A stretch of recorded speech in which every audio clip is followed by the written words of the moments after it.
सभी का स्वागत है आप सबका। एक थोड़ा सा सबसे जी जी आइए प्रणाम करो। चलिए, बहुत सुंदर है, आप सब लोग आज इसी बहाने एकत्रित हुए। पिछली बार भी कार्यक्रम दरबार ने आयोजित किया था हरिद्वार में। वैसे तो कानपुर इसका मूल स्थान दरबार का रहा है। कानपुर से हरिद्वार तक, हरिद्वार से पूरी दुनिया में फैलने का जो एक बना हुआ है सिस्टम, एक व्यवस्था बनी हुई है, जो हरिद्वार से हो सकता है वो कानपुर से नहीं हो सकता है। हरिद्वार हमारी देवभूमि है, उत्तराखंड हमारी देवभूमि है। पूरे विश्व में हरिद्वार की पहचान है, कहीं पहचान कराने की आवश्यकता नहीं है।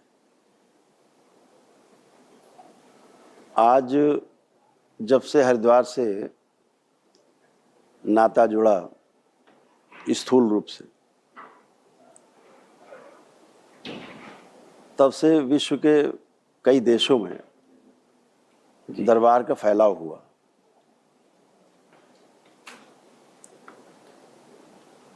और उसका परिणाम ये रहा कि अमेरिका जैसे देश में भी कई जगह दरबार का उदय हुआ है और अपनी शैशवावस्था में है दरबार, धीरे धीरे बनने की ओर अग्रसर है।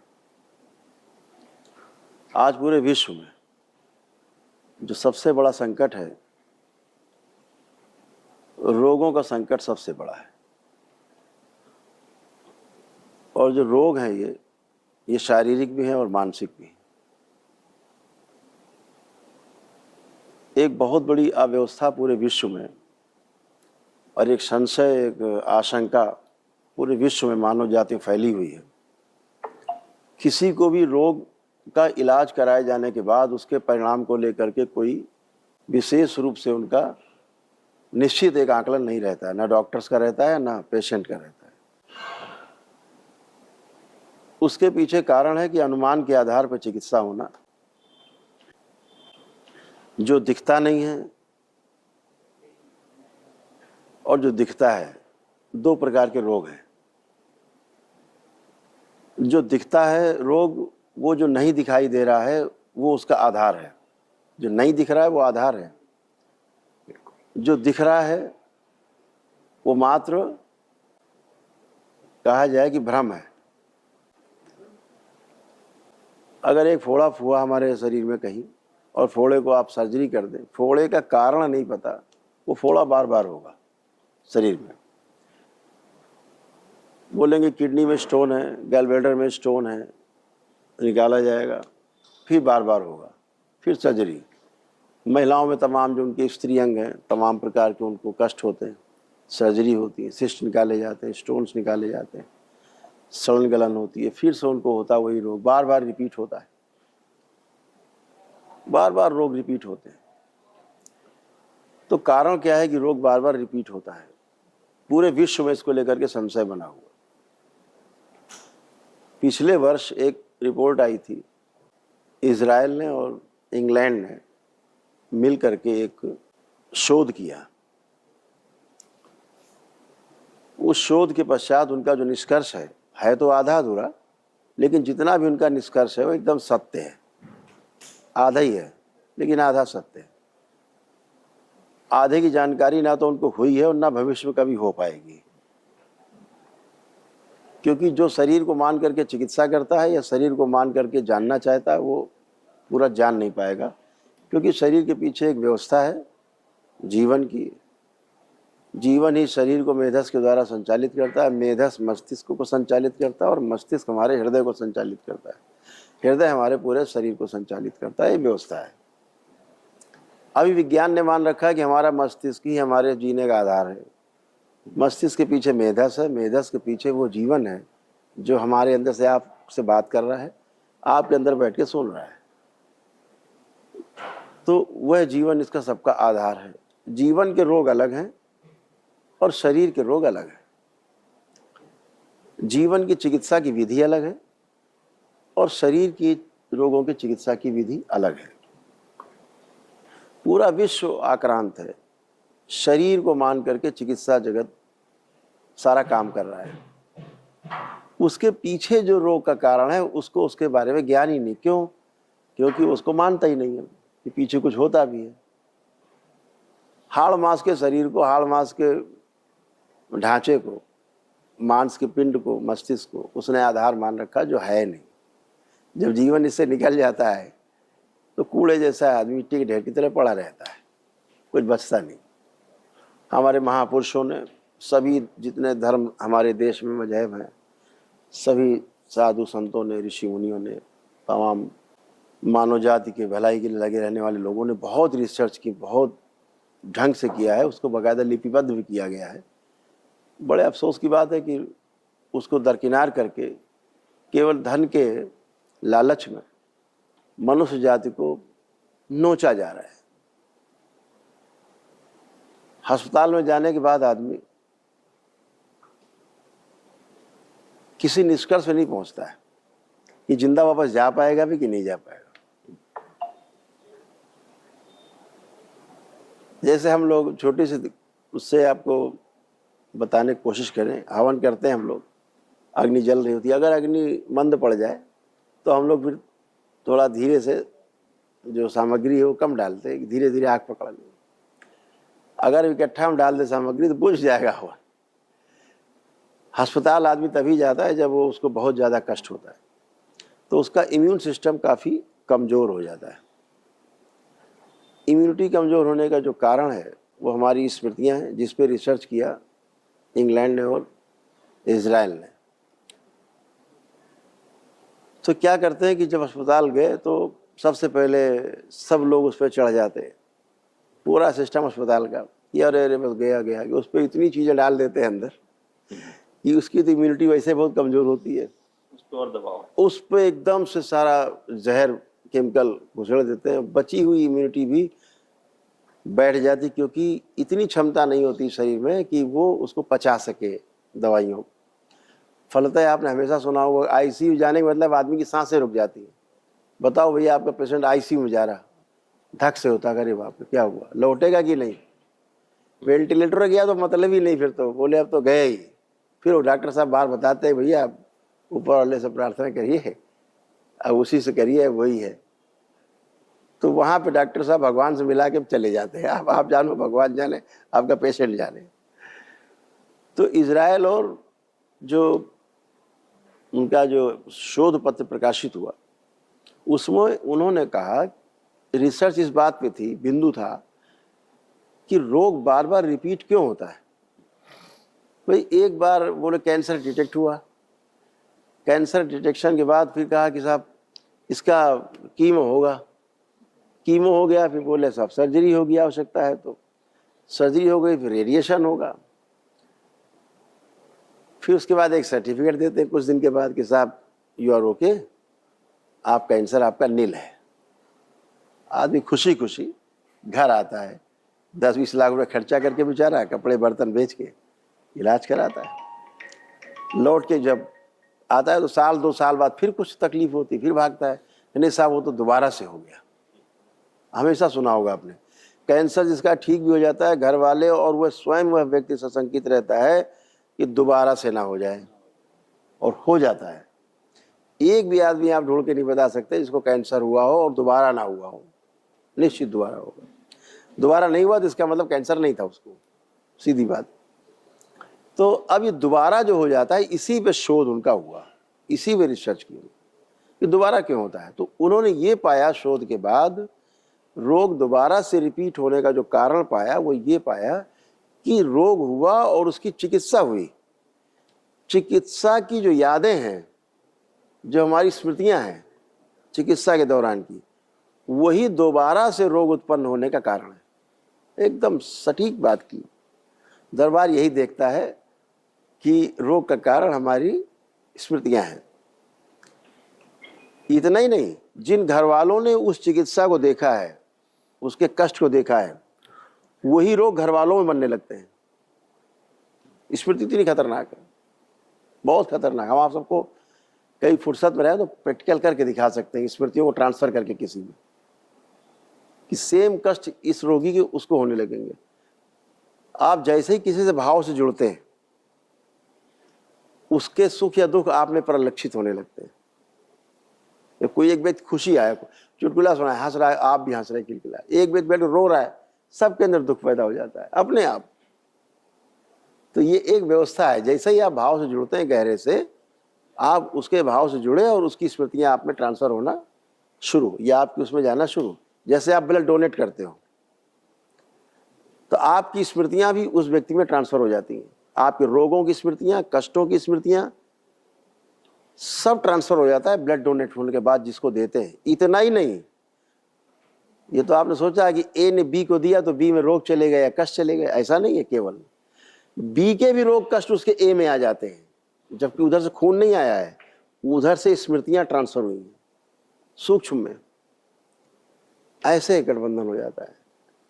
बहुत अद्भुत है सूक्ष्म जगत। बिना सूक्ष्म जगत के स्थूल जगत है नहीं, इसकी कोई हैसियत नहीं स्थूल जगत की। सारा सूक्ष्म होने के आधार पे, अगर सूरज है उसके चारों ओर सूक्ष्म है जो खाली हिस्सा दिख रहा है, चंद्रमा है उसके चारों ओर जो खाली हिस्सा दिख रहा है, धरती खाली हिस्सा चारों ओर दिख रहा है, यही उसके होने का और नियमित रहने का आधार है, सूक्ष्म जगत ही। ऐसे शरीर है, तो जो सूक्ष्म है वो शरीर को चला रहा है, सूक्ष्म निकल जाए शरीर मिट्टी है। तो दरबार के जो शोध हैं, उस शोध के उपरांत दरबार ने निर्णय लिया कि इसको पूरे विश्व में ले जाना है, और पूरे विश्व में ले जाना है। और हमारा जो सनातन है, सनातन के आधार पर ही इसको पूरे विश्व में फैलाया जा सकता है। अभी सनातन को लेकर के बहुत भ्रम है, बहुत लोगों ने अवधारणाएं बना रखी अपने अपने हिसाब से। सनातन एक धर्म है, उसको हिंदू से जोड़ करके देखते हैं। हिंदू एक संस्कृति है और सनातन हमारा धर्म है। किसी जाति का हो, किसी धर्म का हो, किसी मजहब का हो, किसी संप्रदाय का हो, किसी कबीले का हो, उसका धर्म सनातन ही है। ये पहाड़ पर्वत, ये नदियाँ, हवा, पानी, मिट्टी, ये सनातन है। सनातन का अर्थ है जो सदा से था, आज भी है और सदा सदा बना रहेगा, उसे सनातन कहा जाता है। इसे किसी संस्कृति से जोड़ करके देखना ठीक नहीं है। संस्कृति हमारे जीने का आधार हो सकती है। हमारी जो स्थानीय भौगोलिक स्थितियाँ परिस्थितियाँ हैं, उनके आधार पे हमने संस्कृतियाँ विकसित की हैं। अपने जीने के आधार को संस्कृति के द्वारा हमने लोगों को स्वस्थ रखने का प्रयास किया हमारे महापुरुषों ने। तो स्वस्थ रहने के लिए जितना जो कुछ बना है, बताया गया है, वो धर्म के आधार पर ही है। जितने ग्रंथ लिखे गए हैं धर्म को आधार मान करके सारी संस्कृतियां डेवलप हुई हैं, विकसित हुई हैं। तो मानव धर्म ही सनातन धर्म है। इस बात को हमें सबको समझना होगा कि हमारा जो मानव धर्म है वह ही हमारा सनातन धर्म है।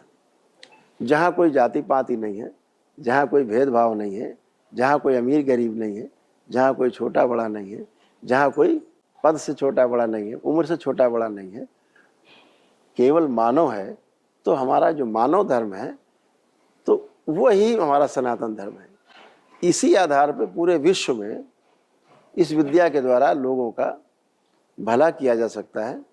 इसलिए इस दरबार का उदय हुआ कि हम इस विद्या के द्वारा, जिसे हम दरबार से जोड़ करके देखते हैं कि व्यक्ति की जो स्मृतियों का जो पिंड है, पूरा आधार है जो रोगों का या स्वास्थ्य का, आपकी जो स्मृतियां हैं आपके रोग का भी आधार है और आपके स्वास्थ्य, अच्छे स्वास्थ्य का भी आधार है। अच्छी स्मृतियां हैं तो आप स्वस्थ हैं, खराब स्मृतियां हैं तो आप रोगी हैं। तो दरबार इतना ही करता है कि आपकी जो खराब स्मृतियां हैं उनको डिस्ट्रॉय कर देता है, वैदिक रीति से, वैदिक विधि से उसको नष्ट कर देता है, और जो अच्छी स्मृतियां हैं आपकी वो प्रकाशित हो जाती हैं, तो आप स्वस्थ होते हैं। इतनी सी बात है। तो इसको पूरे विश्व में ले जाने की तैयारी है। तो दरबार हर 3 माह में एक अपना सम्मेलन करता है, महासम्मेलन। अपने दरबार के भक्तों का, शिष्यों का, जो बाबा के भक्त हैं, शिष्य, उनका एक सम्मेलन करता है, उनको उत्साहित रखता है कि वो उन्हीं में से कुछ लोग आए आगे, उन्हीं में से कुछ लोग आगे आकर के समझें बात को और बात को समझ करके आगे बढ़ाएं और इस कराहती हुई मानवता को उसके कष्टों से, उसके रोगों से, उसकी समस्याओं से छुटकारा दिलाएं। ये सब चीज़ें दरबार ने अच्छे से शोध नहीं किया है, दरबार ने अनुसंधान किया है। अनुसंधान के बाद शोध होते रहते हैं। शोध और अनुसंधान में यही अंतर है। अनुसंधान एक ही बार होता है सैद्धांतिक रूप से, फिर उसमें जो फेरबदल, उसका और परिष्कृतिकरण और परिष्कृत करना धीरे धीरे। जैसे आपके पास पहले वायरलेस सेट आए, वायरलेस सेट से धीरे धीरे पेजर बन गया, फिर मोबाइल बन गया, फिर और अच्छे मोबाइल बने, बड़ा मोबाइल बना, छोटा होते होते इतना बड़ा घड़ी में आ गया। ये शोध है, ये रिसर्च है। लेकिन जो अनुसंधान है वो एक बार हो गया वायरलेस सेट के रूप में कि हमारे बेतार के तार से हम बात कर सकते हैं। ऐसे ही शिव ने जो हमारे सामने रखी, जो 112 विधियाँ रखी हमारे पूरे मानव जाति के लिए, वो पूरे मानव जाति के लिए है। उसमें हिंदू, मुस्लिम या सिख या बौद्ध या ईसाई या किसी अन्य धर्म का कोई उस पर जो धर्म कहते हैं वो धर्म नहीं है, ये संस्कृतियाँ हैं। अपना ठप्पा लगा देना उसके ऊपर कि हमारा है, ऐसा है नहीं। अब कहे तो हवा हमारी है, हो नहीं सकती, वो सबकी है। पानी सबका है, हमारा पानी है, ऐसा हो नहीं सकता। इसी बात का झगड़ा है जो चीज़ों को नहीं समझ पा रहे हैं। तो हमें इन चीज़ों को बहुत खुले हृदय से पूरी मानव जाति के लिए दरबार ने रास्ते खोले हुए हैं और हमारे दरबार के द्वारा हमारी ऐसी शुभकामनाएं हैं। अपने दरबार के साथ साथ आप सबकी शुभकामनाओं की भी आशा रखते हैं कि दरबार को आप सभी सहयोग करेंगे। उसके जो नीति है, उसकी जो रीति है, जो उसकी विधियां हैं, उनको समाज में पहुंचाने का काम आप सबके माध्यम से हो सकेगा अच्छे से। तो हम सभी आपसे आप इच्छा रखते हैं कि दरबार का जो कार्य है उसको हम रोग मुक्त भारत के रूप में, कि हम दरबार के नारे हैं ये कि रोग मुक्त मानो, रोग मुक्त भारत से थोड़ा ऊपर उठते हैं। तो दरबार ने नारा दिया कि रोग मुक्त मानो, शोक मुक्त मानो, भय मुक्त मानो, ऋण मुक्त मानो। ऐसे चीज़ों से मुक्ति मानो पा जाए, रोग से, शोक से, भय से, ऋण से, तो फिर नशा मुक्त मानो, नशा भी ना हो उसको मिले। दरबार की ये शक्ति है कि नशा दरबार मिनटों में छुड़वा देता है, कोई भी नशा करता हो। तो आप लोग मेरे सामने बैठे, आप मेरे सामने खड़े करो 100-200 लोग शराब पीने वाले खड़े कर दो, अगले मिनट से कभी शराब नहीं छुएंगे। ये दरबार की शक्ति है, वो सूक्ष्म जगत है। आपको लगता आप पी रहे हैं, आप खा रहे हैं, दरबार देखता आप खा ही पी नहीं रहे, कोई और खा पी रहा है आपके द्वारा, मजे ले रहा है। स्मृतियाँ डिस्ट्रॉय हो जाती, काम खत्म और आप अच्छे। ऐसे ही रोगी स्मृतियाँ डिस्ट्रॉय हो जाती हैं वैदिक रीति से, और रोग भी धीरे धीरे समूल नष्ट हो जाते हैं अपने आप, क्योंकि स्मृतियाँ जड़ हैं। तो जो मैंने कहा, जो इजराइल का और इंग्लैंड का जो शोध पत्र प्रकाशित हुआ था, वो बिल्कुल सही बात पकड़ी, आधी बात पकड़ी इन्होंने कि स्मृतियाँ जो रह जाती हैं रोग से इलाज की, उससे फिर दोबारा रोग हो जाता है। लेकिन अब अगर उनसे पूछा जाए कि पहली बार रोग क्यों हुआ, भाई इलाज की यादें रह गई, उस याद से दोबारा रोग हो गया है तो ठीक, लेकिन शुरुआत की बात करें कि पहली बार रोग कहाँ से आ गया आदमी में, तो वो उसकी पूर्व जन्मों की स्मृतियाँ हैं, उसके पितरों की, पूर्वजों की, जो पुरखे हैं उसके, उनकी स्मृतियाँ रहती हैं इस सूक्ष्म रूप से। तो उन स्मृतियों के आधार पर रोग डेवलप होते हैं। स्मृतियाँ माने कर्म स्मृतियाँ, यानी कर्म भोग का सिद्धांत के आधार पर रहता है। तो बातें आपसे बहुत करना चाहते हैं, बहुत करेंगे बातें, लेकिन जो मुख्य बात है कि इसको दरबार के फैलाव के लिए पूरे विश्व में इस बार संकल्प है हरिद्वार में कि पूरे विश्व में दरबार का फैलाव हो। उस संकल्प के साथ यहाँ समापन होगा। जी बिल्कुल। हरि है। हाँ, जी कोई प्रश्न कर सकते। सुदेव, इसमें कौन कौन सी बीमारियां हैं जिसका होता है, आचरण पे क्या प्रभाव पड़ता है लोगों के, और क्या आपकी जो स्मृतियां जो आप जो खत्म होने से बीमारियां सही होती है, तो उसके बाद डॉक्टर की या और किसी चीज की जरूरत पड़ती है या नहीं पड़ती है, या वो भी फॉलो करना चाहिए और आपको भी फॉलो करना चाहिए? नहीं, ये ठीक है। देखिए, कोई आदमी बहुत कष्ट में है, एकदम उसके प्राण निकल रहे हैं, तो जो देखिए सबका सम्मान करना है, जब हमने मानव धर्म की बात की है तो उसका अर्थ है कि समावेश सभी का हो गया उसमें। तो चाहे एलोपैथी है, चाहे होम्योपैथी है, चाहे वो आयुर्वेद है, चाहे वो कोई पैथी हो, हर पैथी का जिसमें आदमी को विश्वास हो उसका इस्तेमाल कर सकता है। तात्कालिक रूप से करना चाहिए। अपने जीवन की रक्षा के लिए कोई व्यक्ति ये नहीं देखता है कि भैया आपकी पैथी सर्वश्रेष्ठ है। आदमी ये देखता है कि हम ठीक कैसे होंगे। आप बताओ, हम भस्म खाने को तैयार हैं आपकी, अगर इससे ठीक हो जाए। आदमी शाकाहारी, डॉक्टर कहता नहीं भैया आपको तो अंडा खाना पड़ेगा और मीट खाना पड़ेगा, तो कहता भैया ठीक है खाएंगे, आपकी पैथी स्वीकार है। तो किसी पैथी से कोई विरोध नहीं है, किसी पंथ से, किसी संप्रदाय से, किसी प्रकार की पैथी से, किसी से कोई विरोध। मानव के हित में जो प्रयोग हो जाए, लेकिन इसमें मूल बात यह है कि उसकी स्मृतियों का नष्टीकरण होना आवश्यक है, नहीं रोग बार बार रिपीट करेगा। आप देखते होंगे जैसे कि किसी की मृत्यु होती है घर में, पिता माँ की, तो वही रोग धीरे धीरे बेटों बच्चों में आने लगता है, पत्नी में आने लगता है ना। वही रोग, वो स्मृतियाँ रहती हैं, और जैसे ही वो स्मृतियाँ डिस्ट्रॉय होती हैं वैसे ही उसकी जड़ कट जाती है। तो अगर स्थूल शरीर में उसका प्रभाव आ चुका है तो वो धीरे धीरे धीरे धीरे वो पुणे से बॉडी उसको अपने आप ही डेवलप करती है। यानी ईश्वर से आपकी स्वयं की प्रार्थना, आपके संकल्प, आपके प्रार्थना संकल्प से आप स्वस्थ होते हो। दूसरा कोई रास्ता नहीं है इस संसार में। इस मानव जाति के पास जो सबसे बड़ी शक्ति है प्रत्येक व्यक्ति में, बच्चे बूढ़े जवान नौ सब में, वो आपकी प्रार्थना की, आपके संकल्प की शक्ति है। उसी से आप ठीक होते हो। कोई डॉक्टर कहे मैंने आपको ठीक कर दिया, नहीं। पेशेंट जो आया है डॉक्टर के पास, पेशेंट का जो विश्वास है कि मैं उसके यहाँ जाऊंगा मैं ठीक हो जाऊंगा, ये संकल्प उसको ठीक करता है। डॉक्टर साहब नहीं ठीक करते। यस, तो आपका जो संकल्प है, अभी आप किसी डॉक्टर को, आपके कोई व्यक्ति हो उसको किसी डॉक्टर विश्वास ना हो, घर वाले कहें नहीं वहीं चलो बड़ा अच्छा डॉक्टर, उसको लगेगा नहीं वहाँ जाएंगे हम तो मर जाएंगे, हम तो उसके यहाँ जाएंगे, बगल पड़ोसी हमारा वो बैठता है पुड़िया बनाता है चूरन की, उससे हम ठीक हो जाएंगे। तो वो जाके वाकई वहाँ मर जाएगा, उसकी स्मृति है वो, और वहाँ चूरन वाले से ठीक हो जाएगा वो। तो ये उसका विश्वास जो है वो उसको स्वस्थ करता है, ना कि कोई डॉक्टर साहब ठीक करते। डॉक्टर साहब तो दवा देते हैं, और दवा देखिए कैसी स्मृति काम करती है। सुबह खाना है 2 टैबलेट, दोपहर में खाना है 3, शाम को फिर 2 खाना है, इसके खाने से हम अच्छे हो जाएंगे, यही तो है। अब ये स्मृति काम कर रही है, खाया और स्वस्थ हो गए, तो उसकी स्मृति ने उसको स्वस्थ किया है। ठीक है, आप उसको खड़िया घिस के खड़िया की टिकिया बना के दे दो, कोई दवा नहीं दे दो, वैसे खा के स्वस्थ हो जाएगा वो। बिल्कुल, जो एक व्यवस्था है ये, तो मनुष्य के अंदर स्वयं के अंदर शक्ति है स्वस्थ रहने की। तो सब पैथी का सम्मान करना है, जहाँ पे हमें तात्कालिक लाभ मिल सकता है हमें वहाँ पे वो जरूर करना है उसको। हाँ, लेकिन स्मृति का नष्टीकरण बहुत आवश्यक है, वो नष्ट नहीं होती। जैसे सपोज आपको एक और बात बताएं, जैसे एक परिवार में 10 लोग हैं, एक व्यक्ति को सपोज करिए कैंसर हुआ, देखिए मरता कैसे आदमी, और आपको गहराई में ले चलते हैं। जब आप लोग बैठेंगे फुर्सत में तो खूब गहराई से चर्चा करेंगे, तो ऊपर ऊपर की चर्चा हो रही सतह की।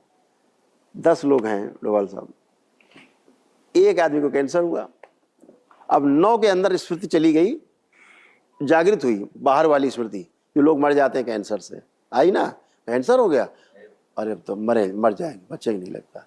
तो अब ये स्मृति आ गई। अब ये 9 में जो स्मृति काम कर रही है 10वें को परेशान करेगी। जो रोगी है ये 9 लोग उसको ठीक नहीं होने देंगे, नहीं ठीक होने देंगे। इन 9 लोगों के कारण उसकी मृत्यु होगी 10वें की। हाँ यस, उसको लगता है मर जाएगा।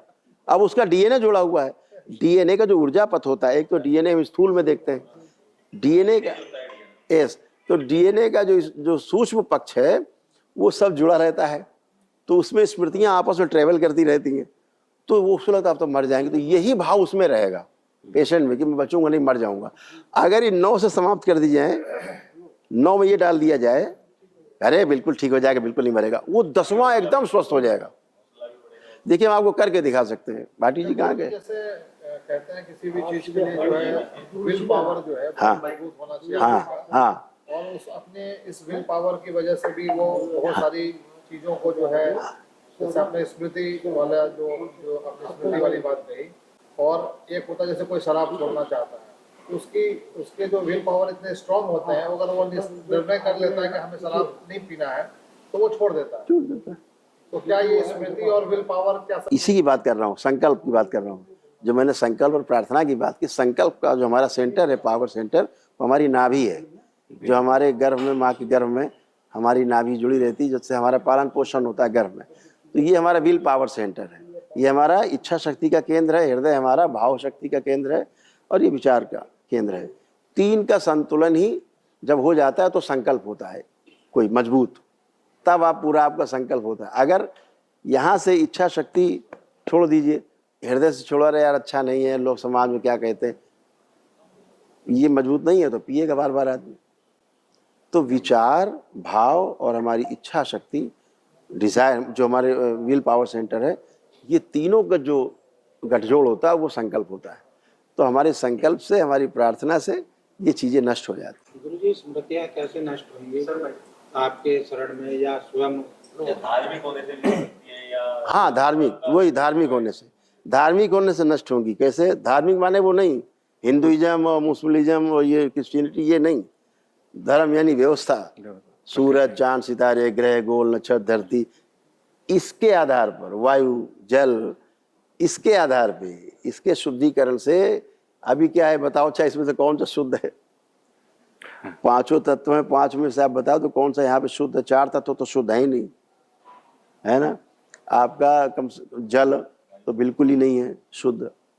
आप कहीं से उठा लो जल, अभी यहीं ले लो जल, गंगोत्री के जल में यहाँ के जल में फर्क है। ये कहाँ से फर्क आ गया, है ना।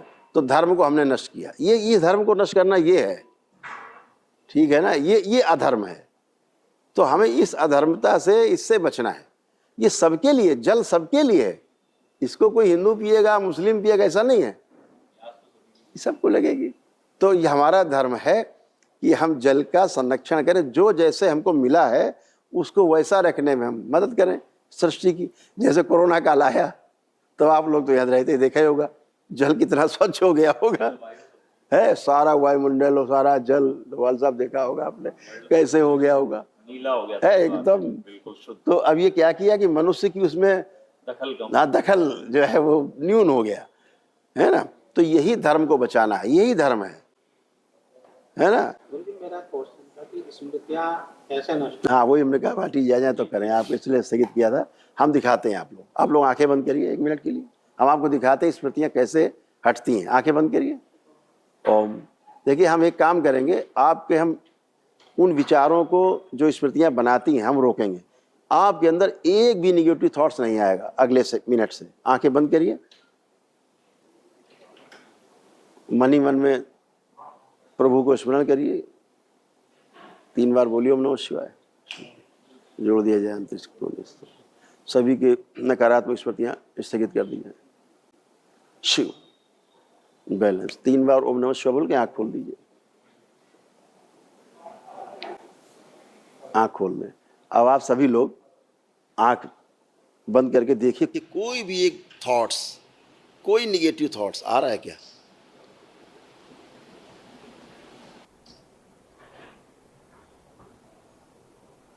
खूब सोचिए, किसी के प्रति आ रहा है क्या? ये देखिए। नहीं आ रहा। अच्छा, अपना जो दुश्मन नंबर 1 हो उसको ध्यान करिए, देखिए उसके लिए भी कोई एक भी निगेटिव थॉट्स आ रहा है क्या? आप चेक करिए आप लोग।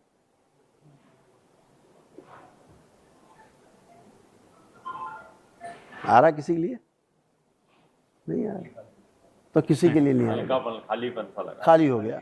तो अभी क्या हुआ कि आपके जो निगेटिव थॉट्स थे वो स्तंभित हो गए, रोक दिया। इसको वैदिक प्रक्रिया के द्वारा नष्ट किया जा सकता है। नष्ट माने रूपांतरित किया जा सकता है, क्योंकि एनर्जी का भी नष्ट नहीं होता। कब तक बच सकते हैं जैसे आपने अभी नष्ट करे हैं? हाँ, जीवन में कब तक बच सकते हैं? ये जब, क्या करना चाहिए जो बहुत अच्छा जब आप धर्म की रक्षा करेंगे, मैंने बताया सनातन, जब उस धर्म की आप रक्षा करेंगे तो धर्म आपकी रक्षा करेगा। वाह, यही व्यवस्था है। वाह, बहुत बढ़िया। बहुत तो इसको केवल समझना है बस कि धर्म की रक्षा वो हमारी रक्षा करेगा, इतनी तो बात है।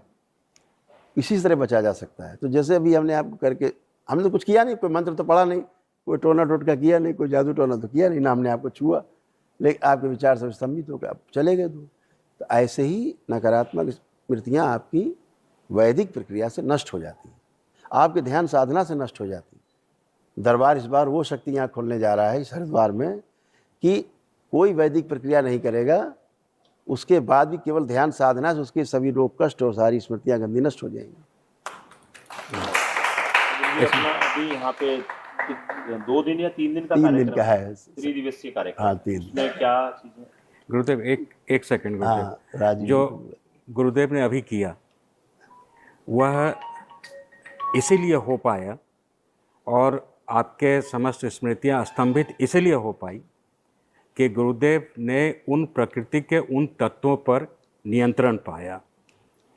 और इसी चीज़ को शिव संहिता में कहते हैं कि जब एक साधक महात्मा महापुरुष मानव और महामानव की श्रेणी में पहुंचता है, प्रकृति के तत्व उसके नियंत्रण में होते हैं और वह प्रकृति के तत्व को आदेश देता है और वो तत्व उसका पालन करते हैं। बस इतनी सी बात है और ही गुरुदेव की अति विशिष्टता है जो उस रूप से कर पाए।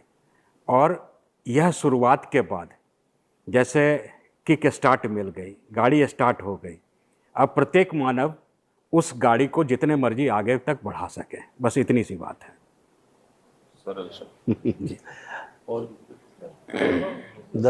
दरबार में लाखों साधक हैं, उनमें से कई हजार तैयार हो चुके हैं जो बात को आगे बढ़ा रहे हैं। और तो गुरुजी विदेश प्रवास भी रहता है, देशों में भी शाखाएं हैं। हमें तो इंटरेस्ट नहीं था वो, लेकिन जो अपने पास धरोहर है दरबार के पास, वो मानव जाति की धरोहर है, इसीलिए पूरे विश्व में इसको फैलाना आवश्यक है, क्योंकि ये मानव जाति की संपदा है। तो केवल भारत की होकर न रह जाए, भारत के द्वारा पूरे विश्व में फैले, इस प्रयास में है। इसीलिए दरबार के जो तमाम शिष्य हैं उनमें फॉरेनर्स भी हैं और भारतवंशी भी हैं जो बाहर रहते हैं। सभी लोग मिलजुल करके एक बाहर बड़ा प्रयास कर रहे हैं, सब लोग लगे हैं और सभी की ज़मीन जगह भी हो गई है सब। हाँ, अब बस अब अगला फेज है कि स्टार्ट होना है। हरिद्वार के लिए भी गौरव की बात है कि यहाँ भी आपने स्थान बनाया। नहीं, बिल्कुल हरिद्वार ही वो स्थान होगा जहाँ से टेक ऑफ या लैंडिंग होगी इस देश में। इस देश में जो आपका, हमारे देश का गौरव, हमारे देश का मान ऊंचा हो, इसके लिए हर प्रयास दरबार करेगा कि हरिद्वार उसमें सबसे आगे रहेगा। हरिद्वार से निकल करके कोई दरबार और पूरे विश्व में फैला है, तो ये हरिद्वार के खाते में ही आएगा, ये उत्तराखंड के देवभूमि के खाते में ही आएगा। आप सबका जो सहयोग है अपेक्षित है, आप सभी लोग सहयोग करेंगे तो ये काम में और ज़्यादा तेज़ी आएगी।